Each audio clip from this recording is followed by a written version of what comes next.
What's up everybody, it's DesertFox back with another straight out of the box. Today we're looking at the AW Customs HX2201 gas blowback handgun.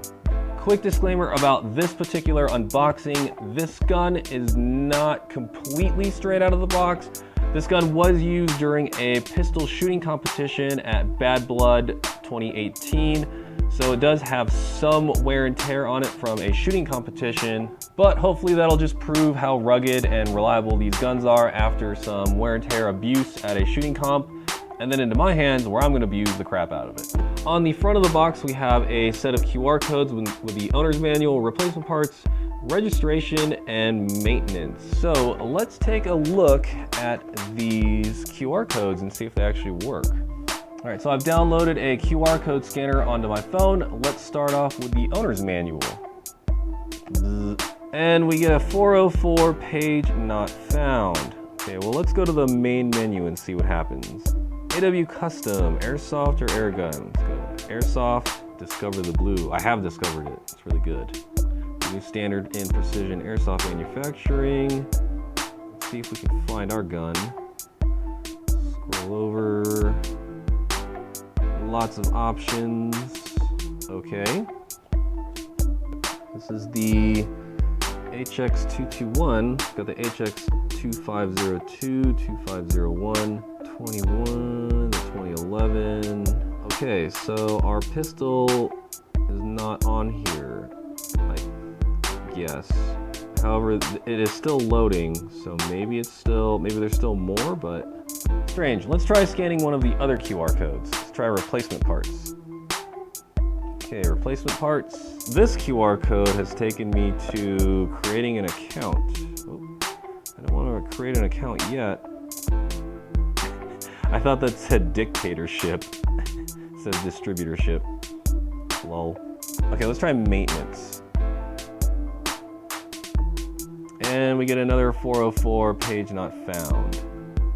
What happens when we go back to main on this? Is it the same one? It's the same one.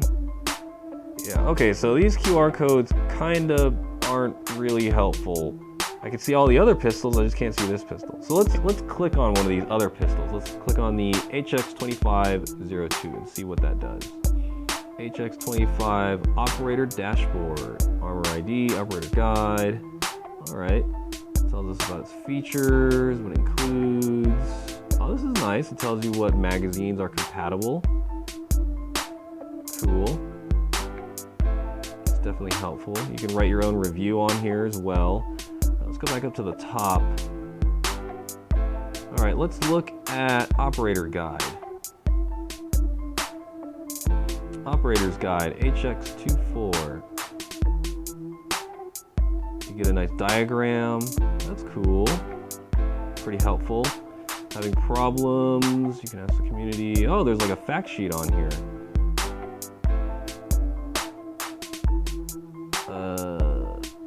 Okay, there's gun safety. All right. Engaging the firing mode. All right, hey, this is looking good. We've got a pretty comprehensive guide on how to use your gun. There's even how to remove your magazine from the magazine well. All right, cool. Connect with us, reassembly, removing the slide, remove the magazine catch. All right, well, even though the QR codes don't work 100%, we still have enough information by just kind of browsing through the website to learn more about our airsoft gun. So I guess that's like a B+. We've got the information here, it takes a little bit of snooping around to get it. Okay, now that we messed with the QR codes, let's open this thing up. All right, inside we have another owner's manual. So on here we've got some just very basic information on how to store the magazines, what to do, wearing eye protection, and so on and so forth. It could probably be presented in a much better way, but at least they're trying. The QR code thing is definitely what they're really pushing for, is trying to get people to go to the AW website or any other QR code scanned website and get information there. Okay, inside the box itself, we have one magazine and the gun itself, which is a very nice silver, and there's nothing else inside the box. There's no padding, but it does have this like composite cardboard to keep it in place. Hopefully if they ship this to you, it's better protected with some like bubble wrap or something else. So this is a high kappa style handgun that's gas powered. Move the slide back. And you can see that only part of it, like basically half of the slide moves, and this other front area, which is supposed to be a compensator, does not. So when you fire this thing, it's actually going to fire like this. Quite honestly, this style of gun is not something that I would personally choose. However, I do know that there is a lot of you out there that do like this unique look and style, especially when it comes to handguns. I've got our magazine. I don't know what the round count is or the BB count is. I'll let you know how much later though in the text somewhere. Okay, let's put the magazine in. Slides in. Oh, didn't notice this, but the pistol grip is hollow right here. On the gun itself, we've got our thumb safety, which we flick up to engage. It is ambidextrous, however, this other side is not moving up. Let's see, it is engaging. Oh, so it's not going up all the way, but the safety is engaged.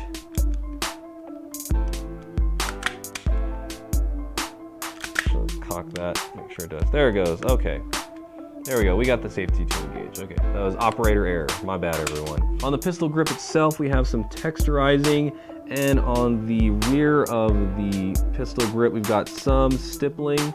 We also have our palm safety. Now, what this does is basically the trigger cannot be pulled until this back piece is depressed, and then you can squeeze the trigger. Just another safety feature, basically. We also have some more texturizing on the slide.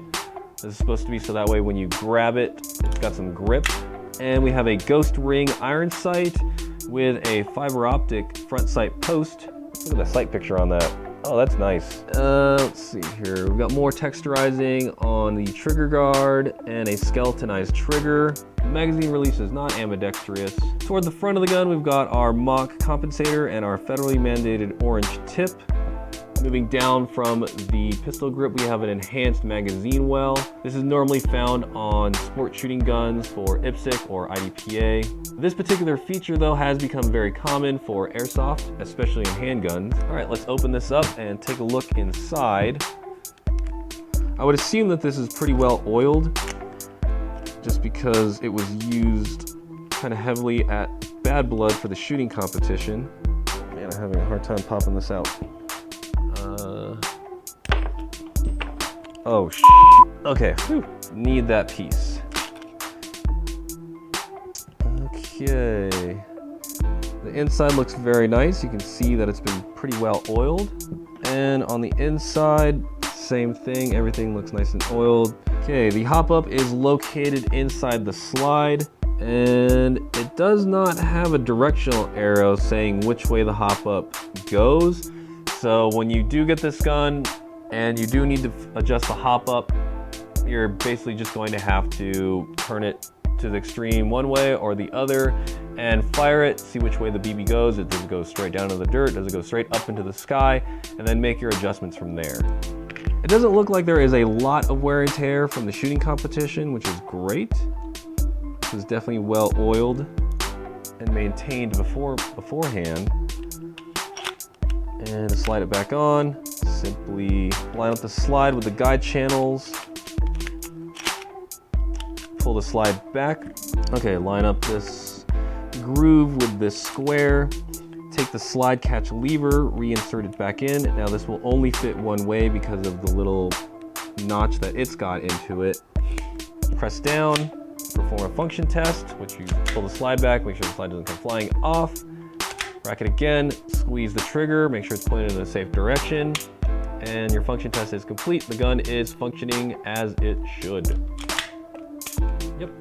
All right, now that we've taken a look at the external build quality of the HX2201, let's get some green gas, some BBs, and the chronograph, take it outside, and give it a test fire. Okay, we've got our AW Customs HX2201 pistol. First, we're going to fill the magazine with green gas and make sure it's not leaking. So I've got some Elite Force fuel. Turn the magazine upside down. Take your green gas can, insert it into the fill valve located on the bottom of the magazine. Hold it down for about 10 seconds or so. If you want, you can also listen to the can to hear the gas equalize, usually what I do. No, it will not explode on you. I saw that in the comments.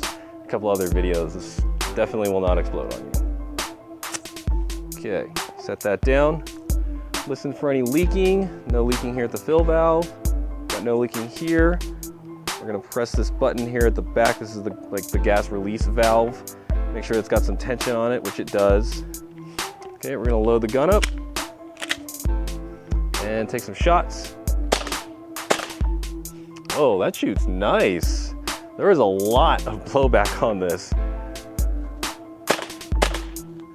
And I will say the Ghost Ring sight along with this mock fiber optic sight, really, really easy to get a good sight picture on your target.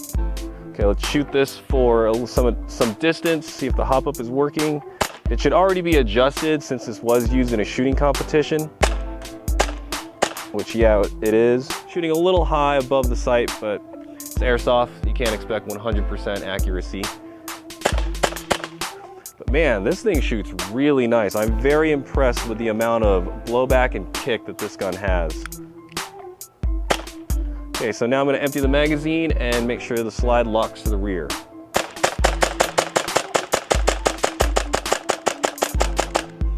Oh, doesn't look like the slide is locking back to the rear. And we've got a pin that's protruding out from the front sight post.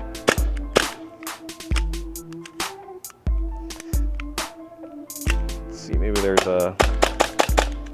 Yeah, the slide is not locking back to the rear. That's basically not a good thing. I mean, some people say they don't need it, quite honestly. Airsoft guns are supposed to function like real guns, and you would expect this to lock to the rear once that final BB is shot. So it's not functioning on this particular gun, but again, this is kind of a different looking sort of gun, so maybe realism for you isn't of the utmost importance. Yeah, I'm just not sure how I feel about that. I really wish it would lock back to the rear so that way you know when to reload. All right, let's chrono this thing and see how hard it's shooting. Okay, we've got our chronograph and our gun, shot number 1. These are with 0.25 BBs, 355.6, 352.9, 351.1, 349.8, 349.4, 349.7, 348.2, last shot, 349.1. Final thoughts on the AW Custom HX2201. I was really impressed with the blowback and kick of this handgun. It felt really hard, it felt crisp. There was not like a delay where it's like you fire and it's like this slow blowback.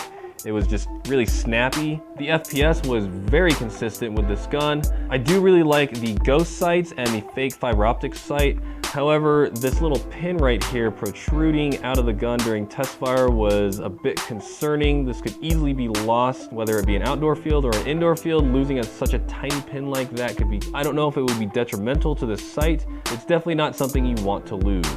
The other problem that I encountered was the slide not locking back to the rear after the last BB was fired. So I'd be firing the gun, BBs would be coming out, and then BBs would not be coming out. However, I was still able to squeeze the trigger and the gun would function as normal. Normally, when the last BB is fired, in most airsoft handguns, and real handguns for that matter, the slide will lock back to the rear. That was not the case with the HX2201. Not sure why that is, but definitely something that a lot of people might be turned off to. I know some people don't care because simply it's airsoft, but for myself, that's definitely a feature that I'd like to have working. The overall look and feel of the gun though is very solid. The texturized pistol grip is really nice. The gun itself feels very sturdy and it shot excellently. If you're looking for a very unique style of airsoft handgun, the AW Custom line is definitely for you. that's gonna wrap up this straight out of the box with the AW Custom HX2201. As always, this is Jet Desert Fox, and I'll see you on the field.